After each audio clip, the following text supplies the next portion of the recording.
Happy new year all my friend.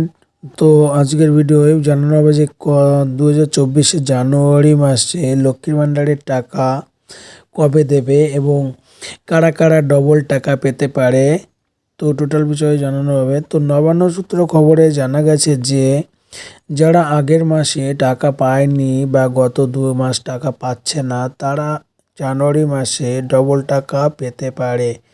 এবং জানুয়ারি মাসে যে লক্ষ্মী ভান্ডারের টাকা ঢোকার টাইম রয়েছে সেটা হলো 5 তারিখ থেকে 9 তারিখের মধ্যে জানুয়ারি মাসে লক্ষ্মী ভান্ডারের টাকা ঢুকবে, নবান্ন সূত্রে খবর জানা গিয়েছে।